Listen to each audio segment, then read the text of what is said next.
noite desse domingo. É a primeira vez que ele vai falar desde que foi divulgado o relatório do COAF, o Conselho de Controle de Atividades Financeiras. No documento aparecem movimentações bancárias consideradas suspeitas na conta do senhor. Senador, uma dessas movimentações é o pagamento de um título de R$1.016.000, um título da Caixa Econômica Federal.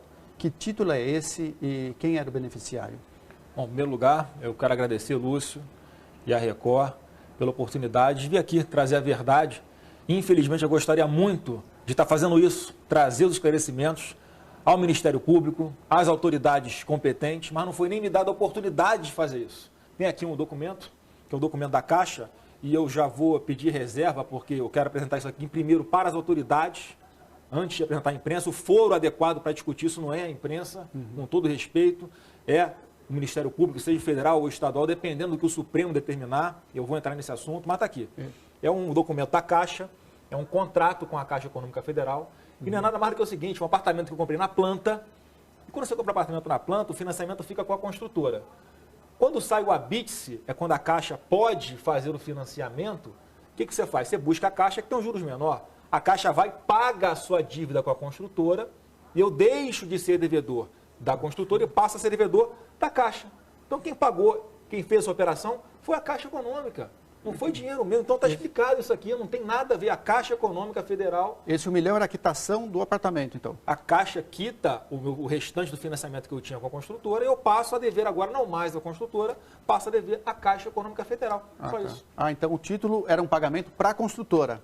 A Caixa pagou esse valor, não fui eu que paguei. Eles pagam a minha dívida e eu passo a ser devedor da Caixa. Qual era a construtora?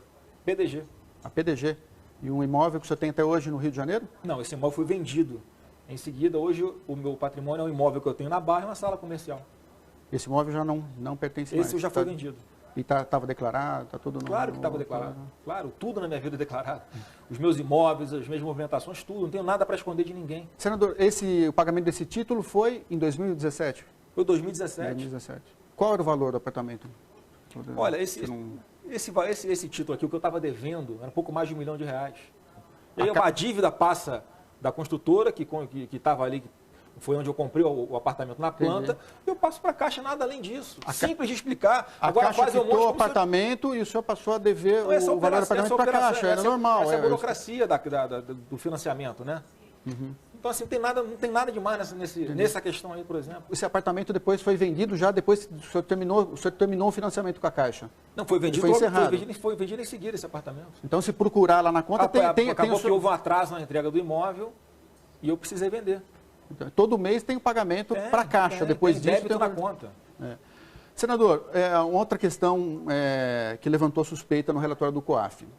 Entre junho e julho de 2017, no prazo de um mês, o senhor recebeu 48 depósitos em torno de R$2.000. Foram em 3 meses, né, R$96 mil, em que eles tentam, de uma forma muito baixa, querer insinuar que a origem desse dinheiro tem alguma coisa a ver com um ex-assessor meu ou com terceiro. Não tem. Eu explico mais uma vez. Eu sou empresário. O que eu ganho na minha empresa é muito mais do que eu ganho como deputado. Eu não vivo só do salário de deputado. E além disso, está aqui a origem. Mais uma coisa que eu vou mostrar, mas que eu peço reserva, porque eu vou apresentar no momento oportuno para as autoridades, que é a escritura do apartamento que eu vendi. Sabe qual foi o valor do apartamento que eu vendi? R$2.400.000. Não é o mesmo apartamento. É o mesmo apartamento, por coincidência é o mesmo apartamento, que eu vendi logo em seguida. Então não tenho nada para esconder de ninguém. Esse apartamento aqui foi pago direitinho, bonitinho. Então, e só para complementar, vou chegar lá. Então estou mostrando para vocês qual é a origem. Tem origem, não é origem ilícita, não tem origem em terceiros. Agora, por que aparece dessa forma? Porque esse dinheiro, que é um dinheiro meu, era depositado na minha própria conta. E como tem que ser de R$2 em R$2.000, porque o limite para você fazer o depósito no caixa eletrônico, naquele papelzinho, são R$2.000, foi feito dessa forma. Não tem mistério nenhum. Está tudo declarado, justificado no papel. Está declarado ao fisco, está declarado, né, na escritura. Se fosse algo de ilícito, você acha que eu vou botar na minha conta? Não tem dinheiro ilícito na minha mão. Mas o senhor depositava em dinheiro na própria conta? Eu recebi uma parte, eu sou empresário. Eu pego o dinheiro, às vezes, da empresa em cash. Uma parte foi desse apartamento foi pago também em cash. Está aqui escrito na escritura. Senador, para não ficar nenhuma dúvida, esse imóvel, então, esse referido imóvel, qual o endereço dele no Rio de Janeiro? É na Zona Sul do Rio de Janeiro, está aqui escrito na escritura. Tá? E mais uma vez, eu quero apresentar isso aqui. Falar rua, eu não quero falar detalhes. Tá. Aqui não é o foro competente para tratar disso. Eu quero tranquilizar todo mundo, que está aqui, as provas estão aqui. Eu só queria ter a oportunidade de mostrar isso aqui para a autoridade competente, não tive. E o que levantou suspeita, esses depósitos eram feitos no caixa, né, no banco, na agência bancária, dentro da Assembleia Legislativa do Rio de Janeiro. Trabalho. É no seu trabalho. É o meu gabinete. É a agência bancária que todo mundo da Assembleia vai ali para fazer as suas operações de depósito, de conta, pagar, não sei o quê. Saque no caixa. É embaixo do plenário essa agência, não tem mistério. O ex-assessor do senhor, Fabrício Queiroz, trabalhou com o senhor na Assembleia Legislativa do Rio de Janeiro, ele movimentou na conta dele, num período de 3 anos, 7 milhões de reais. Ele mora numa casa simples, ele recebia um salário, né, segundo se divulga, de 23 mil reais. O senhor acha que é compatível essa movimentação com a vida que ele levava e com o salário que ele recebia? Olha, o que meu ex-assessor faz ou deixa de fazer é responsabilidade dele. Eu não tenho como saber o que aconteceu, porque a imprensa às vezes coloca de um jeito, né? Você pega, antes era um ano, o vazamento que foi do estilo dele foi de 1 ano. Aí ele movimentou 1.200.000 reais. Aí você vai ver, não foi 1.200.000 reais. Foram 600 mil reais que entraram e 600 mil reais que saíram. E quando ele me diz, ô Lúcio, lá no começo, que eu fui questioná-lo, que dinheiro é esse? E eu até falei, ele me deu uma explicação plausível. O que ele me falou? Ele falou que grande parte desse dinheiro era dinheiro dele, né, que ele como policial recebia, na Assembleia recebia, e a família depositava na conta dele.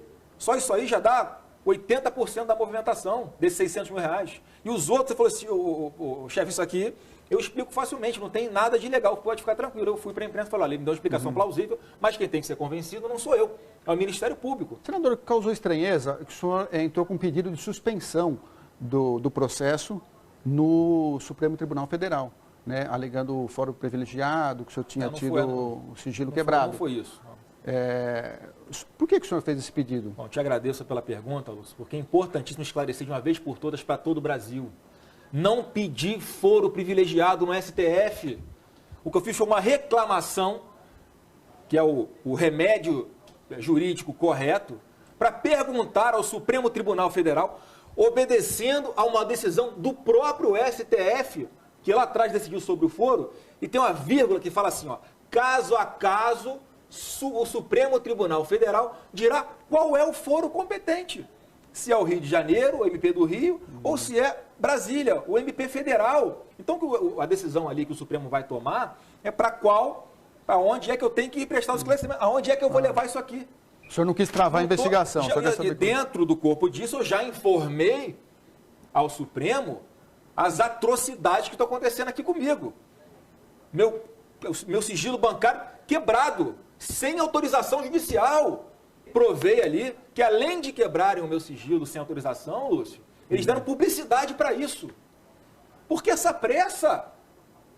Tudo no seu tempo, eu vou prestar esclarecimento à autoridade competente.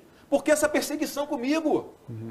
Senador, o que levantou muita suspeita é o seguinte, existe uma prática nas assembleias de todo o país, câmaras municipais, até no Congresso, de reter uma parte do salário de funcionário. O deputado, o vereador, contrata e depois recebe um percentual do salário do funcionário. O senhor alguma vez reteve salário de alguém que trabalhou com o senhor na Assembleia? No meu gabinete, não. E se eu soubesse que alguém estivesse cometendo isso, eu era o primeiro a denunciar e mandar prender. Porque todo mundo sabe, quem me conhece, quem me acompanha no dia a dia, sabe que não tem sacanagem comigo. Tá? Se eu quisesse dinheiro, eu não tinha aceitado algumas ofertas tranquilas de doação eleitoral para minha campanha, bonitinha, de empresários que queriam ajudar o Brasil. Recusei milhões de doações de campanha. Não quero fazer, digo mais, em alguns períodos no meu gabinete, cargos ficaram vagos. Se eu tivesse o intuito de ganhar dinheiro com isso, eu acho que eu ia deixar cargo vago. Quantos funcionários o senhor tinha na LERJ? No gabinete são 20, mais ou menos. 20. Aí varia, os cargos podem ser fracionados, tá? Mas nunca foi, meu gabinete é enxuto, funciona, todo mundo trabalha. Todos recebiam salário integral? Todo mundo trabalha, galera. O que a pessoa faz com o dinheiro dela, não tem como controlar. Senador, voltando no assunto do STF, o pedido que o senhor fez ao STF, relativa à investigação feita pelo Ministério Público do Rio de Janeiro.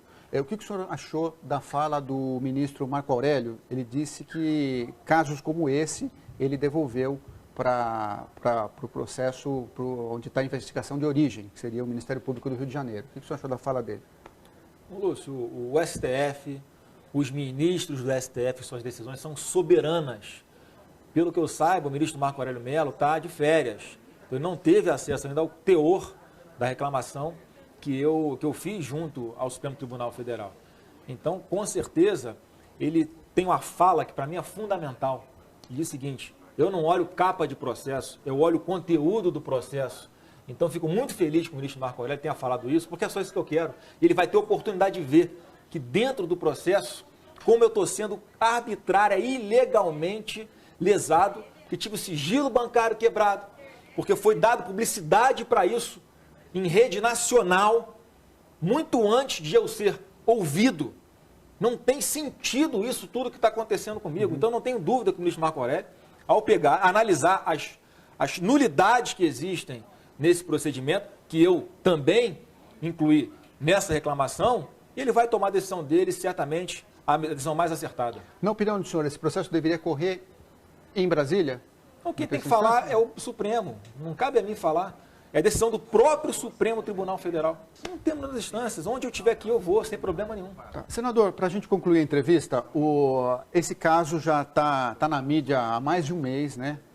E a demora do ex-assessor do senhor Fabrício Queiroz em prestar esclarecimentos ao Ministério Público do Rio de Janeiro acaba levantando a suspeita de que existe algo errado por trás de tudo isso. Por que ele está demorando tanto? O senhor não gostaria que ele fosse mais célere em resolver, esclarecer essa questão? Eu certamente gostaria que ele já tivesse feito isso. Agora, vamos contextualizar, Lúcio. Essa investigação já está correndo desde o início do ano passado. E muito antes do meu ex-assessor ser intimado para comparecer ao Ministério Público, já foi vazado todo o seu sigilo bancário também, que foi quebrado sem autorização judicial. Não tenho procuração para fazer defesa dele. Agora, em menos de 15 dias após isso tudo vir à tona, ele foi intimado 4 vezes. No momento em que a mídia está colocando também, eu fico sabendo por vocês, ele foi vítima de um câncer, retirou um câncer no intestino. É lógico que eu tenho interesse que ele fale o quanto antes, mas é uma coisa que foge ao meu controle. O senhor esteve com ele ontem, hoje? Não, aqui claro em São Paulo? Que não posso nem chegar, porque eu não ligo para ele, não falo com ele, para não ter qualquer dúvida, qualquer suspeita de que eu esteja combinando alguma coisa com ele. No contato zero. Ok. Agradeço a entrevista. Tá bom, agradeço. Muito obrigado.